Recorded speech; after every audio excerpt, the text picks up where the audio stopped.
Guys, കുറെ നാൾക്ക് ശേഷം ഇന്ന് അവതരിപ്പിക്കുന്ന വ്ളോഗിലേക്ക് എല്ലാവർക്കും സ്വാഗതം. സത്യം പറഞ്ഞാൽ കുറെ നാൾക്ക് ശേഷം ഞാൻ ഒരു വീഡിയോ എടുക്കുന്നതന്നെ. അതുകൊണ്ട് തന്നെ ഇന്നത്തെ വ്ളോഗിനും ഒരു പ്രത്യേകത ഉണ്ട് കേട്ടോ. കാരണം എന്താണെന്ന് വെച്ച് കഴിഞ്ഞാൽ ഞാൻ എന്റെ ഫ്രണ്ട് ഒരാളെ കാണാൻ പോകുന്നുണ്ട്. ആള് ഭൂമി കാലുകുത്തിയ സമയത്ത് തുടങ്ങിയ പോക്കാണ് ഗൈസ്. ഇന്നാണ് സത്യം പറഞ്ഞത് നടക്കുന്നത് കേട്ടോ. 6 മാസക്കാലം നീണ്ടു നിന്ന ഒരു പ്ലാനിങ്ങിന് ശേഷം അവസാനം ഞാൻ എന്റെ ഫ്രണ്ട് മാത്രമാണ് ഇപ്പൊ പോകുന്നത്. പോകുന്നത് ആരൊക്കെയാണെന്നൊക്കെ വഴി നിങ്ങൾക്ക് മനസ്സിലാവും. സമയം കുറച്ച് ലേറ്റ് ആയതുകൊണ്ട് ഞങ്ങൾ നേരെ വിട്ടിട്ടുണ്ടായിരുന്നേ.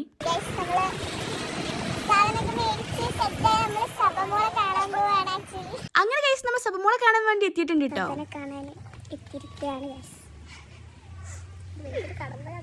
അതെ കുറെ നാളത്തെ ആഗ്രഹമാണ് നമ്മളിപ്പോ 4-5 മാസമായിട്ട് ആക്ച്വലി കുട്ടി ഉണ്ടായിട്ട് തന്നെ നമ്മളിന്ന് ഒരുങ്ങണത് ആഫ്റ്റർ 5 months. അങ്ങനെ ഫൈനലി നമ്മൾ സബമോളെ കാണാൻ എത്തിയിരിക്കുകയാണ് ഗൈസ്. അവള് നമ്മൾ ആദ്യം കുറച്ച് നേരം നോക്കിയെന്നുണ്ടെങ്കിലും പിന്നെ നമ്മുടെ അടുത്ത് സെറ്റ് ആയി വന്നിട്ടുണ്ടായിരുന്നു കേട്ടോ. ആള് ഫുൾ ഓൺ ആയിരുന്നു കേട്ടോ ഞങ്ങളെടുത്ത്. പിന്നെ നമുക്ക് ഒരു ഗ്ലാസ് വത്തക്ക ജ്യൂസ് ഒക്കെ തന്നിട്ടുണ്ടായിരുന്നു കേട്ടോ. എനിക്കൂടെ കുറച്ച് തരുമോ എന്നുള്ള മട്ടിലായിരുന്നു കേട്ടോ നമ്മുടെ സബമോൾ ഉണ്ടായിരുന്നത്. പിന്നെ നമ്മൾ കുറെ നേരം അവളെ കളിപ്പിച്ചിരുന്നിട്ടുണ്ടായിരുന്നു കേട്ടോ. കുറെ നമ്മൾ സംസാരിക്കുകയൊക്കെ ചെയ്തിട്ടുണ്ടായിരുന്നു. കുറച്ചേരം സംസാരിച്ചപ്പോഴത്തേനും ഫുഡ് കഴിക്കാനുള്ള ടൈം ആയിട്ടുണ്ടായിരുന്നു. അങ്ങനെ നമ്മൾ ഫുഡ് ഒക്കെ ഇരുന്നിട്ടുണ്ടായിരുന്നു കേട്ടോ. അല്ല അൽഫാമും മന്തിയൊക്കെ ആയിട്ടുള്ള സൂപ്പർ ലഞ്ചിന്റെ ബാസ് നമുക്ക് ഒരുക്കിയിട്ടുണ്ടായിരുന്നു. അങ്ങനെ അതൊക്കെ കഴിച്ച് കഴിഞ്ഞ് വീണ്ടും കുറച്ച് നേരം സംസാരിക്കും. അതിനിടയിൽ ഒരു കേക്ക് കൊണ്ടുവന്നിട്ടുണ്ടായിരുന്നു കേട്ടോ വാസിമ. അതിനിടയിൽ നമ്മുടെ ബേബിയുടെ ഒരു ഉറക്കൊക്കെ കഴിഞ്ഞ് നീച്ചിട്ടുണ്ടായിരുന്നു കേട്ടോ. അങ്ങനെ നമ്മൾ അവളെ എടുത്തിട്ട് കുറച്ച് ഫോട്ടോസും വീഡിയോസും ഒക്കെ എടുക്കാൻ വേണ്ടി പുറത്തിറങ്ങിയിട്ടുണ്ടായിരുന്നു. ആള് ചെറുതായിട്ടൊരു ഉറക്കമപ്പിലായിരുന്നുണ്ടെങ്കിലും ആൾ നല്ല രീതിക്ക് തന്നെ അടിപൊളിയായിട്ട് ഫോട്ടോ വീഡിയോ ഒക്കെ എടുക്കാൻ വേണ്ടി നമ്മളിപ്പോൾ നിന്നിട്ടുണ്ടായിരുന്നു. സത്യം പറഞ്ഞു കഴിഞ്ഞാൽ ഇന്നത്തെ ദിവസം ഭയങ്കര രസമായിരുന്നു. കാരണം ആ ബേബിന്റെ കൂടെ നല്ല രീതിക്ക് തന്നെ ഞങ്ങൾ എൻജോയ് ചെയ്തിട്ടുണ്ടായിരുന്നു കേട്ടോ. ഓരോ നേരം അവളെ എടുത്തിട്ടും കളിപ്പിച്ചിട്ട് ചിരിപ്പിച്ചിട്ടും ഒക്കെ ആയിട്ട് നല്ല രീതിക്ക് തന്നെ ടൈം പോയത് ഞങ്ങൾ അറിഞ്ഞിട്ടുണ്ടായിരുന്നു. സത്യം പറഞ്ഞു കഴിഞ്ഞാൽ ആസ് യൂഷ്വൽ വൈകുന്നേരം ഇപ്പൊ നമുക്ക് നല്ല ചായയും മുരിഞ്ഞ ഉഴുന്നുമടി പരിപ്പോടൊക്കെ തന്നിട്ടുണ്ടായിരുന്നു. അവളുടെ അമ്മയും ഞങ്ങൾ എല്ലാവരും ഒരുമിച്ചായിട്ട് ചായ കുടിച്ചിട്ടുണ്ടായിരുന്നത്. അങ്ങനെ ഞങ്ങൾ